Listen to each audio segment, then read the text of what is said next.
Okay, let's talk about the various soldier classifications in Skirmish War on Terror.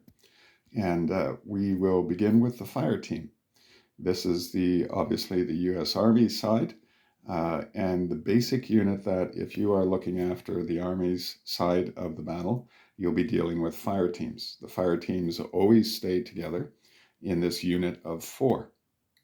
2 fire teams with a staff sergeant over top of them makes up a squad. 3 or 4 squads makes up a platoon with a lieutenant over them, and that's how the U.S. Army would divide and subdivide right down into this small unit called the fire team. And the fire team can even split in 2, with one soldier staying with the sergeant and the other 2 firing and maneuvering as the sergeant orders them. But we're not going to go into that type of micromanaging. So your fire team always has to stay together within very close proximity of each other. And let's look at each of the classifications of the soldiers. First, we have the sergeant. He is identified by a very poorly drawn chevron on his base, and he is important for a number of reasons. He is important because he's a veteran. He has done a couple tours of duty already in Iraq and Afghanistan. He has earned his stripes, as the saying goes. And so as a result, we give him an extra pip on every roll because he's a veteran. So if you rolled a 1, we actually reward you a 2. If you roll a 2, you get a 3. If you roll a 3, you get a 4. So he's a veteran and he is the leader of the fire team. The second reason why he's important is because he's carrying a radio with him. And he communicates with all the other sergeants overseeing fire teams on the field. He also can communicate with any vehicle in the area of operation that's on the map. And so he's the one that does all the communicating so that fire teams are coordinating their attacks and maneuvering around on the table. We'll talk about logic and realism in a later video. Then lastly, when the sergeant dies, he affects the morale of the team. And this has been very well documented in the hundreds of hours that I've watched in documentaries on the Afghanistan and Iraq conflict, that when a sergeant died, it deeply impacts the fire team. It affects their morale, and also they are leaderless. And so what we do when a fire team has lost their sergeant is we put a number 4 there. And that 4 means that for the next turn that this fire team is going to maneuver, they can only move 4 inches. They're disoriented, they're confused, they've been deeply impacted by the loss of their sergeant, but they got to press on and stay on task. And so if you want to move this fire team for one reason or another, you can only move them for 4 inches, and that's all. And then you have to wait another turn before you could move them. When you move them the next time, after you've moved them the 4 inches, we place an 8 here. And the 8 stays with them until you move them, and they're allowed to move a maximum of 8 inches for 2 battle points. They're starting to get themselves back on track and focused again on what they need to be doing. And so once they've moved 8 inches on their next turn, then we would place a 12 with them. And the 12 will stay with them for the duration of the match. If the sergeant was alive and with them, and you gambled with the white dice and you rolled a 1 and then you rolled a 6 and you had 7 credits to spend, well, 4 inches times 7 is 28 inches of movement that you could maneuver this fire team if you needed to, as long as the sergeant's with them. The most you will ever be able to do with this fire team once the sergeant is dead is 12 inches, and that's what that 12 signifies. The next piece that we'll look at in the fire team has a Roman numeral 4 on his base. And there's 6 or 7 fire teams, and each has a soldier with a Roman numeral on it. He is just a standard infantry rifleman. But what we've done to kind of confuse the other side is we've placed Roman numerals on one soldier in each fire team. The reason why we do that is if the Americans have an unmanned aerial vehicle, a drone flying overhead, then the American players would write down a Roman numeral on their tally sheet as to which of the Roman numeral soldiers is operating the drone. Not all of them are, only one of them is. So it leaves the Taliban side guessing as to which soldier is controlling the drone. There's tremendous value in that. That will be spoken of in another video as to the importance. It's under your logic and realism video and the use of drones, and that will be explained in more detail there for you. So that's why he has a Roman numeral on his base. Next in the fire team is the grenadier, and he is marked by a yellow dot. That signifies that when he has fired one of his grenades, then you would knock it off or tick it off on the tally sheet. If you look carefully at the underside of his barrel on his gun, you can see the M203 grenade launcher. Each of these grenadiers carries 4 grenades. Now, they could carry between 4 to 12 on a bandolier, but we're going to give him a lower number so that he's not overpowered. And he can lob these grenades between 6 and 15 inches over roofs, onto roofs, through doorways. He can even fire them at soft-skin vehicles. And so it's called a high explosive dual purpose grenade that is fired out of that underbarrel grenade launcher there. So he's pretty important. He can do things that the others can't do. And then lastly, we have the SAW, Squad Automatic Weapon. It's an M249 belt-fed light machine gun. And you notice the 3 pips on there to identify that he is the light machine gunner. He is allowed for 1 credit, able to fire a single shot like a rifleman at a Taliban soldier who would roll the red dice in response. And the larger number wins. But what he also can do, because of the 3 pips here, is he could suppress an enemy. And so for 2 credits, he would say, I am suppressing that soldier.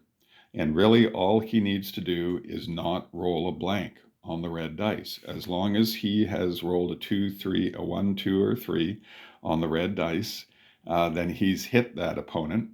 Unless they're behind a barrier, then the roll would be cut in half, and he'd definitely need to have to roll a 2 or a 3, not a 1. But if they're caught out in the open, it's a 1, 2, or 3. They've been hit, and then he would roll the yellow dice to determine if they were wounded or killed. So that's the basics of the American fire team, which is half of a squad. Moving over to the Taliban side, the Taliban soldiers all use Russian equipment, and the reason why they do is not because Russia was supplying them, but because of the 1979 to 1989 Afghanistan conflict, in which Russia came in and tried to take over Afghanistan and support a communistic dictator that they had supported, and it was all falling apart. The Mujahideen, the holy warriors, fought against Russia for 10 years, and Russia left with their tail between their legs in 1989. And shortly after that, the USSR collapsed. Communism collapsed in Russia. And they left hundreds of thousands of pieces of equipment, and you will be using some of that equipment. You'll see a Russian BRDM scout car, the ZPU 23, I think it is, double-barreled anti-aircraft gun. Plus, you notice all of these guys, they're carrying either an AK-47. Here, the sniper has a Druganov, which is Russian-made. The RPGs, rocket-propelled grenades, Russian. And the PKM, which is a belt-fed machine gun. He does the exact same thing as the squad automatic weapon operator does in a fire team. So you'll see some parallels, and then you'll see some vast differences. For one thing, the Taliban does not have to operate in fire teams. You can have a team of 15 Taliban soldiers all lumped together. You could have them working individually, hiding in places by themselves, and everything in between. This is called asymmetrical warfare. That is, it's not symmetrical. If China and the United States fought each other, then that would be symmetrical.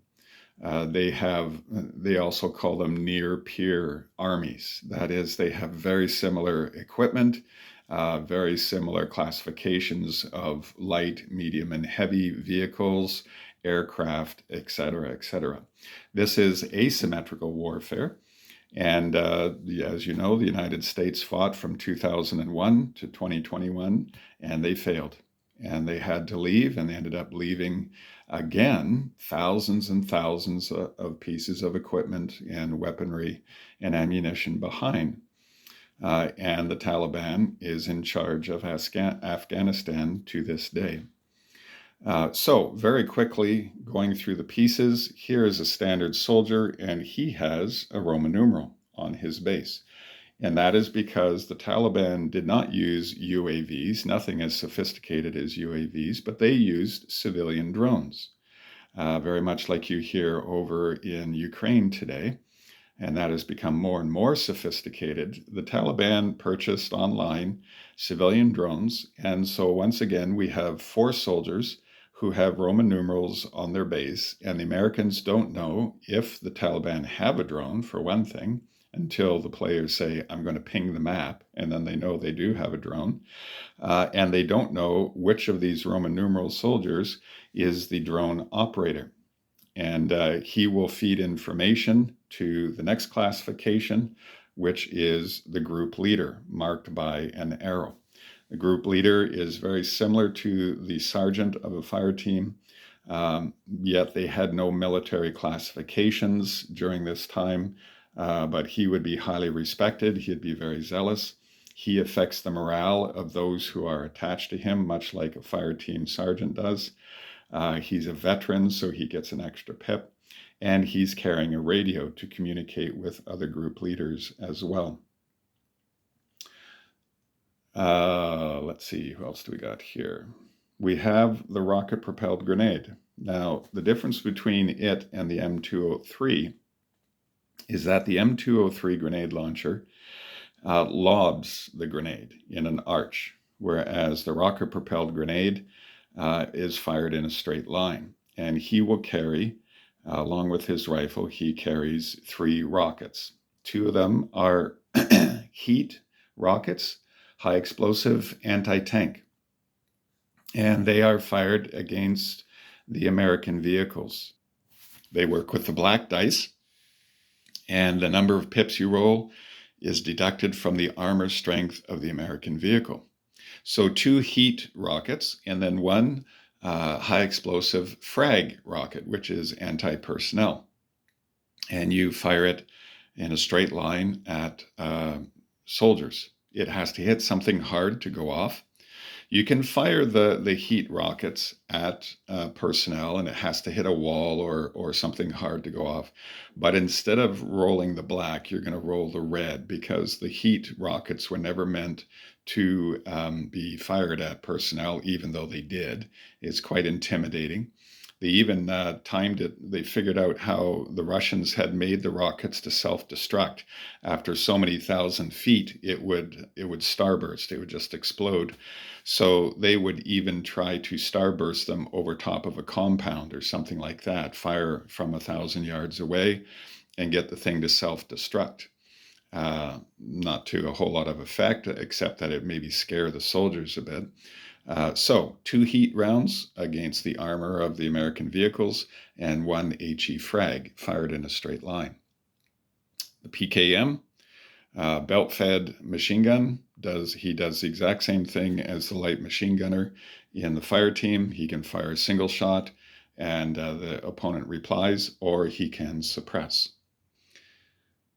Then we have the grenadier. He's marked with a red dot, and so he carries on his person 2 hand grenades, which he can throw outwards of 6 inches. So the M203 is 6 to 15 inches. He can throw his hand grenade 6 inches, and he carries 2 of them. We have the sniper, and we place a laser pointer on his back or on his shoulder, and if he can touch an American soldier with in the chest or the head, then that soldier is dead. There's no dice rolled at all. And I think he has X number of shots on the tally sheet as well. He can only, otherwise he ends up dominating the map. To eliminate him, American soldiers have to flank him from the side or from the rear, or a heavily armored vehicle taking him face on. He can't take on a face on 50 caliber machine gun or anything bigger. Then we have this fellow in red, and he is a high value target. And what that means is, in some scenarios, this guy has to be captured or killed, as the Americans did actually do sometimes, kill or capture this person. And he would have a bodyguard attached to him. They're zealous, and they will fight to the death to try to protect their leader. So if you see him, then you know that you're going after a high value target. Then lastly, we have, for some scenarios, we have civilians. And here we have two hostages. And this particular hostage here, he has actually an explosive pack on his chest. So not only would you have to safely get to him, but then also defuse the bomb that's on his chest. Here we have a war merchant, person carrying a briefcase, and he is going to do a drug transaction or arms deal transaction with high-ranking Taliban members, and so he becomes an objective, the hostages become objective, the high-value target becomes an objective. We've got about 20 different scenarios. So there you go. That's all the pieces that are used, except for the Rangers. I'll explain those to you if we ever use them.